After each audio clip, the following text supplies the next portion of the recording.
berkarir di dunia industri hiburan tanah air menjadi keasikan tersendiri untuk seorang Sony Septian. Dijumpai kemarin siang di Jakarta, suami dari selebriti Fairuz Arafik itu mengungkapkan dirinya yang pernah tergabung dalam sebuah boyband beberapa waktu yang lalu. Bapak dua anak itu mengatakan sempat merasa malu pernah menjadi bagian dari sebuah vokal grup yang alay. Sampai-sampai sang istri pun merasa malu lantaran melihat video klip boyband dari Sony Septian. Lantas, adakah target Sony Septian untuk melebarkan sayap lagi di dunia hiburan tanah air?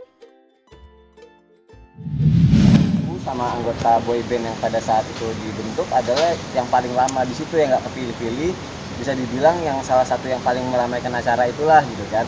Nah setelah acara itu selesai, akhirnya mereka bilang gimana ya supaya kita tetap ngumpul gitu, karena kan pada saat itu kan ngerasa kayak klop banget gitu. Akhirnya tercetuslah waktu itu Arya sama gitarisnya Elemen, terus Arya gitaris Elemen sama vokalis Elemen, grup band Elemen bilang kita bikin boyband aja yuk gitu kan. Aku masih belum diajak gitu, masih baru personil yang lain. Tiba-tiba kok kita tua-tua semua ya gitu kan, kok namanya boyband tapi kok isinya orang tua gitu kan. Kita cari yang anak mudanya siapa ya, ada aku yang diajak gitu. Maka terbentuklah boyband itu pada saat. Lucu sih kan, itu pengalaman pertama banget ya, nyanyi juga ala kadarnya. Terus ya udah, karena tiba-tiba kecemplung dunia boyband kayak sesuatu yang baru. Tapi dulu sebelum terjun ke dunia entertain juga memang ikut sanggar-sanggar teater kan. Nah di situ udah diajarin nari, udah diajarin olah tubuh. Makanya pas begitu ditawarin, oh ya udah deh, nggak mulai dari nol lah gitu. Akhirnya bisa manggung-manggung di semua stasiun TV, manggung-manggung off air, itu kayak pengalaman banget. Dan mulai cukup maksudnya dikenal banyak orang pada saat itu ya, awalnya karena itu juga. Dia paling malu kalau misalnya ngeliat video aku, dia bilang aduh ganti yang lain gitu kan. Terus kalau misalnya aku lagi iseng nih, aku nyanyiin lagu aku yang dulu gitu kan, terus dia bilang gini, nyanyi lagu apaan sih, alay banget kan. Ini lagu gue, itu lagu gue yang dulu. Serius, kok alay banget sih. Jadi kayak dia ngerasa pada saat itu aku alay banget. Memang sih pada saat itu bandnya memang bisa dibilang di antara fenomena boyband yang keren-keren, smash apa segala macam, muncullah boyband yang rusuh banget gitu. Terus yang isinya juga pekerja-pekerja seni, tua-tua, dan lagunya juga memang kita ngincarnya alay-alay semua gitu. Tapi pada saat itu cukup laris kok, lagunya RBT-nya semua cukup laris. Akhirnya gue ngerasain jadi yang paling tua ya di situ ya. Waduh, gimana ya? Boleh, siapa takut ya. Istri gimana kira-kira? Istri kayaknya nggak tahu deh, dia sih dukung-dukung aja sih ya, selama positif, selama itu. Karena kan dia tahu kalau aku kan seneng banget sama yang namanya seni gitu ya. Jadi selama aku ngelakuin sesuatu yang positif, berkarya, terus bisa buat orang banyak juga oke, jadi ya dia pasti dukung. Sebenarnya masih banyak sih ya, kalau aku bilang nih aku sekarang masih di tahap tangga 1 lah ya, pengen lagi naik ke tahap tangga berikutnya lagi. Karena dulu guru aku juga pernah bilang, lu pelajarin aja semua, lu mau nyanyi, lu mau acting, lu presenting, lu pelajarin semua.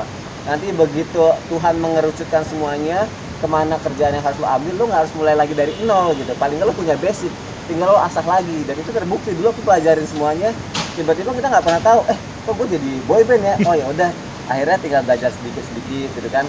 Setelah boyband, pada saat itu boybandnya laku banget.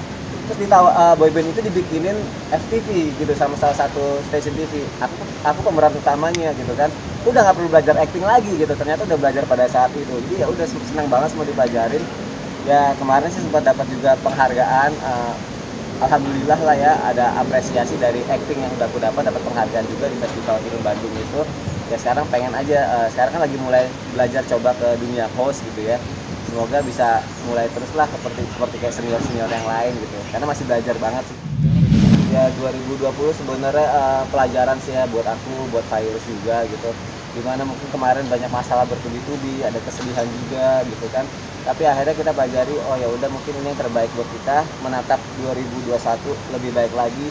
Dan paling enggak kenapa dibilang pelajaran adalah kalau misalnya nanti nauzubillah min dzalik ya, sampai mengalami hal yang serupa, kita tahu bagaimana cara mengantisipasinya gitu kan.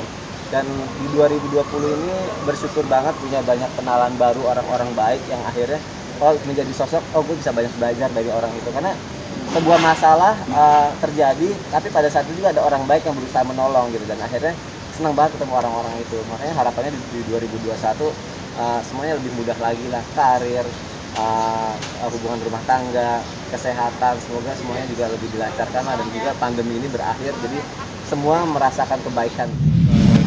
Ya bisa dibilang kayak gitu karena kan anak itu kan sebenarnya harapan setiap orang tua ya. Orang tua tuh pengen banget punya anak. Dan ketika kemarin kita mengharapkan anak ketiga, tapi ternyata Allah belum ngasih itu, jadi kita ngerasa kenapa nih gitu? Apakah kemarin kita salah nih gitu kan? Tapi akhirnya ya udah deh, ketika memang ini bukan rezeki kita cukuplah sedihnya sampai di situ aja. Ya berusaha aja lagi nanti untuk kedepannya lagi sih, untuk ya udah usaha lagi nanti punya anak, usaha lagi lebih baik dalam segala hal gitu kan. Kita kan nggak pernah tahu ya apakah tahun-tahun berikutnya akan seperti apa, cuma paling nggak kita berusaha ngelakuin yang terbaik aja lah dalam hidup. Selebihnya serahin namanya sama Allah. Lebih ngelakuin sesuatu yang lain ya, sesuatu yang seneng, positif atau segala macam. Karena awal-awal banget sampai kemarin tuh aku ke Lampung gitu kan, tiba-tiba saudara aku baru ngelahirin anak, lucu banget. Terus tiba-tiba saya harus keinget lagi, terus aku bilang ya udah lama ngapain sih keinget lagi. Ya gimana sih, dia namanya juga perempuan, dia bilang gitu kan, apalagi yang virus kan sensitif ya hal-hal kayak gitu. Cuma ya udah, ntar kita kan bisa buat lagi ya kayak gitu. Pengen sih banyak hal ya, pengen lebih sukses lagi dalam karir, karena kan kalau insya Allah kalau semakin sukses berarti semakin banyak rezeki lagi, insya Allah kan anak istri semakin bahagia lagi gitu kan. Tahun kemarin alhamdulillah dapat penghargaan buat FTV, semoga tahun depan bisa dapat dari hostnya apa segala macam. Pokoknya semakin lebih baik lagi lah dalam segala hal, pengen kayak gitu. Untuk tahun depan akan ada program untuk mencoba lagi anak ketiga kan? Pasti. Ya, pasti itu semangat itu pasti. Oke, sip. Terima kasih, Mas.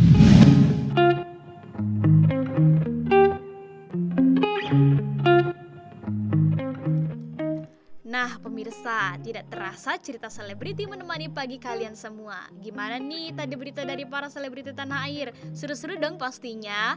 Eits, tapi jangan bersedih pemirsa. Karena cerita selebriti bakal menemani pagi hari kalian semua setiap hari Senin sampai dengan Jumat pukul 9 pagi hanya di Badar TV Harmoni Kebersamaan. Jangan lupa untuk memfollow Instagram kami ya di @cerita.celebrity. Terima kasih atas perhatian pemirsa semua. Wassalamualaikum warahmatullahi wabarakatuh.